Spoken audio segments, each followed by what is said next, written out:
அனைவருக்கும் வணக்கம். தற்பொழுது களஞ்சியம் செயலியானது பிளே ஸ்டோரில் வெளியிடப்பட்டுள்ளது.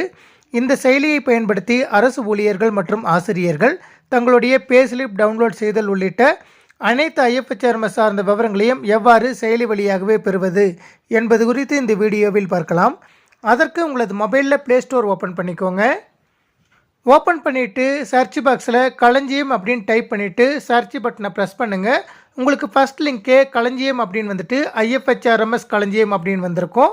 அந்த அப்ளிகேஷன் நம்ம கிளிக் பண்ணுங்கள். நீங்கள் கிளிக் பண்ணினதும் இன்ஸ்டால் பண்ண சொல்லி கேட்கும். இன்ஸ்டால் பண்ணிக்கோங்க. இன்ஸ்டால் பண்ணி முடித்ததுக்கப்புறம் ப்ளே ஸ்டோர் விட்டு வெளியே வந்துடுங்க. நீங்கள் வெளியே வந்ததுக்கப்புறம் உங்களுக்கு களஞ்சியம் அப்படின்ட்டு ஒரு ஐக்கன் வந்திருக்கும். அந்த ஐக்கனை கிளிக் பண்ணுங்கள். நீங்கள் கிளிக் பண்ணினதும் களஞ்சியம் அப்படின்னு வந்துட்டு எம்ப்ளாயி அப்படின்னு டிஃபால்ட்டாக செலக்ட் ஆகிட்டு வந்திருக்கும். அதற்கு கீழே user number, mobile number type பண்ண சொல்லி கேட்கும். யூசர் நம்பர் அப்படிங்கிற இடத்துல உங்களுடைய 11 இலக்க ஐஎஃப்எச்ஆர்எம்எஸ் ஐடியை டைப் பண்ணிக்கோங்க.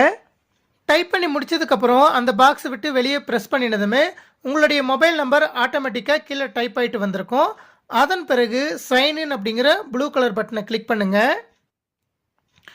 கிளிக் பண்ணினதும் 4 இலக்க ஓடிபி எண்ணை டைப் பண்ண சொல்லி கேட்கும். அந்த இடத்துல உங்களுடைய மொபைல் எண்ணின் கடைசி 4 இலக்கத்தை டைப் பண்ணிக்கோங்க. நீங்கள் டைப் பண்ணி முடித்ததும் நியூ பின் செட் பண்ண சொல்லி கேட்கும். நியூ பின் 4 டிஜிட் இருக்கணும். அதே போல் கன்சிக்யூட்டிவ் நம்பர்ஸ் இதில் அலௌடு கிடையாது. அதனால் நீங்கள் டிஃப்ரெண்ட் நம்பர்ஸை 4 இலக்கத்தில் வர மாதிரி டைப் பண்ணிக்கோங்க. நீங்கள் டைப் பண்ணி முடித்ததுக்கப்புறம் சப்மிட் அப்படிங்கிற ப்ளூ கலர் பட்டனை கிளிக் பண்ணுங்கள். கிளிக் பண்ணினதும் வெல்கம் டு களஞ்சியம் அப்படின்னு வந்துட்டு integrated financial human resource management system அப்படின்னு வந்திருக்கும். இந்த டீட்டெயில்ஸை படித்து பார்த்துட்டு நெக்ஸ்ட்டு கொடுத்தீங்கன்னா உங்களுக்கு இதை பற்றின டீட்டெயில்டு இன்ஃபர்மேஷன் வந்திருக்கும். நீங்கள் நெக்ஸ்ட்டு கொடுத்துட்டே போனீங்கன்னா லாஸ்ட்டாக டன் அப்படின்னு கேட்கும். டன் கொடுத்துக்கோங்க. டன் கொடுத்ததும் களஞ்சியம் அப்படின்னு வந்துட்டு மை ஆப்ஸ் அப்படின்னு வந்திருக்கும். அதுலேயே லெஃப்ட் கார்னரில் 3 ஹரிசாண்டல் லைன்ஸ் இருக்கும். அதை கிளிக் பண்ணும்போது உங்களுடைய பெயர், உங்களுடைய ஐஎஃப்எச்ஆர்எம்எஸ் ஐடி, அதே போல் office name, post, joining date, employment type, grade, retirement date, date of birth, இந்த டீட்டெயில்ஸ் எல்லாமே வந்திருக்கும். இதை மேலே ஸ்க்ரோல் பண்ணிகிட்டே போனீங்கன்னா உங்களுடைய Aadhaar number, PAN number, GPF number, suppose நீங்கள் சிபிஎஸ் எம்ப்ளாயாக இருந்தால் சிபிஎஸ் நம்பர் இதெல்லாமே வந்திருக்கும். இந்த பேஜை க்ளோஸ் பண்ணுறதுக்கு திரும்பவும் டாப்பில் இருக்கக்கூடிய இன்டு மார்க்கை கிளிக் பண்ணிங்கன்னா உங்களுக்கு இந்த பேஜ் க்ளோஸ் ஆயிரும். அதன் பிறகு உங்களுக்கு ஒவ்வொரு ஐக்கனாக கொடுத்துருக்காங்க. இதில் உங்களுடைய பேஸ்லிப் நீங்கள் டவுன்லோட் பண்ணணும்னா பேஸ்லிப் அப்படிங்கிற ஹெட்டிங்கை கிளிக் பண்ணுங்கள். நீங்கள் கிளிக் பண்ணினதும் இயர் அப்படின்னு வந்திருக்கும். அது பக்கத்தில் இருக்கிற டவுன் இயரை கிளிக் பண்ணிவிட்டு இயரை செலக்ட் பண்ணினதும் மந்த் நேம் செலக்ட் பண்ண சொல்லி கேட்கும். அது பக்கத்தில் இருக்கிற டவுன் இயரை கிளிக் பண்ணிவிட்டு மேலே ஸ்க்ரோல் பண்ணிட்டு போயிட்டு எந்த மந்த்துக்கான நீங்கள் பேஸ்லிப் டவுன்லோட் பண்ணணுமோ அந்த மந்த் நேமை செலக்ட் பண்ணிவிட்டு சப்மிட் கொடுங்க. சப்மிட் கொடுத்ததும் உங்களுடைய பேஸ்லிப் வந்திருக்கும். அதை டவுன்லோட் பண்ணுவதற்கு பாட்டம்லேயே இருக்கக்கூடிய டவுன்லோட் அப்படிங்கிற ப்ளூ கலர் பட்டனை கிளிக் பண்ணுங்கள். கிளிக் பண்ணினதும் உங்களுடைய மொபைல் மீடியாவை அக்சஸ் பண்ணுறதுக்கு பர்மிஷன் கேட்கும். அலோவ் கொடுத்துக்கோங்க. கொடுத்துட்டு திரும்பவும் செட்டிங்ஸை கிளிக் பண்ணிவிட்டு ஆப் பெர்மிஷன் அப்படிங்கிற ஆப்ஷனை கிளிக் பண்ணிவிட்டு அதுக்கு அலோவ் கொடுத்துக்கோங்க. அலோவ் கொடுத்துட்டு திரும்பவும் பேக் பட்டனை ப்ரெஸ் பண்ணிவிட்டு அகெயின் டவுன்லோட் கொடுங்க. டவுன்லோட் கொடுத்ததும் ஃபைல் டவுன்லோட் ஆகிட்டு file saved to download folder அப்படின்னு வந்திருக்கும்.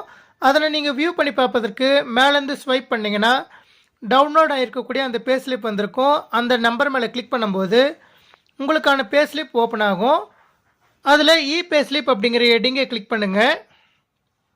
கிளிக் பண்ணிவிட்டு ஓப்பன் கொடுங்க. ஓப்பன் கொடுத்ததும் ஓப்பன் வித் அப்படின்னு கேட்கும். அந்த இடத்துல நீங்கள் WPS ஆஃபீஸ் இன்ஸ்டால் பண்ணியிருந்தீங்கன்னா அதன் வழியாகவும் ஓப்பன் பண்ணிக்கலாம். அல்லது இந்த ஃபைலை எக்ஸ்ட்ராக்ட் பண்ணுவதற்கு எக்ஸ்ட்ராக்ட் ஃபைல்ஸ் 2 அப்படிங்கிற ஃபோல்டர் நேமை கிளிக் பண்ணிவிட்டு எந்த ஃபோல்டரில் சேவ் பண்ணணுமோ அதற்கு எக்ஸ்ட்ராக்ட் ஃபைல்ஸ் 2 அப்படிங்கிற ஹெட்டிங் மேலே கிளிக் பண்ணிவிட்டு ஃபோல்டர் நேமை செலக்ட் பண்ணுங்கள். செலக்ட் பண்ணிவிட்டு அந்த ஃபோல்டருக்குள்ளே சேவ் பண்ணிக்கோங்க. நீங்கள் சேவ் பண்ணினதும் அந்த ஃபோல்டருக்குள்ளே சேவ் ஆகிட்டு வந்திருக்கும். அதன் பிறகு அந்த ஃபோல்டர் நேமை கிளிக் பண்ணிவிட்டு அந்த பேஸ்லிப் மேலே கிளிக் பண்ணுங்கள். நீங்கள் கிளிக் பண்ணினதும் பாஸ்வேர்டு என்டர் பண்ண சொல்லி கேட்கும். அந்த இடத்துல உங்களுடைய டேட் ஆஃப் பர்த்தை DDMMYYYY ஃபார்மேட்டில் டைப் பண்ணிக்கோங்க. டைப் பண்ணிவிட்டு ஓகே கொடுங்க. ஓகே கொடுத்ததும் உங்களுடைய பே சர்டிஃபிகேட் இது போல் ஓப்பன் ஆகிட்டு வந்திருக்கும். அதே போல் உங்களுடைய ஆனுவல் பேட்ரானை டவுன்லோட் பண்ணுவதற்கு ரிப்போர்ட்ஸ் அப்படிங்கிற ஐக்கனை கிளிக் பண்ணுங்கள். கிளிக் பண்ணினதும் பேட்ரான் அப்படின்னு கேட்கும். அந்த ஐக்கனை நீங்கள் கிளிக் பண்ணும்போது உங்களுக்கான ரிப்போர்ட் டவுன்லோட் பண்ணுவதற்கு டவுன்லோட் பேட்ரான் அப்படின்னு வந்திருக்கும். அந்த ஹெட்டிங்கை கிளிக் பண்ணுங்கள். நீங்கள் கிளிக் பண்ணினதும் உங்களுடைய மொபைலில் டவுன்லோட் அப்படிங்கிற ஃபோல்டரில் அது டவுன்லோட் ஆகிட்டு வந்திருக்கும். அதே போல் பேக் பட்டனை ப்ரெஸ் பண்ணிவிட்டு இதில் இருக்கக்கூடிய ஒவ்வொரு ஐக்கனை குறித்தும் நாம் விரிவாக தெரிந்து கொள்ளலாம். நன்றி.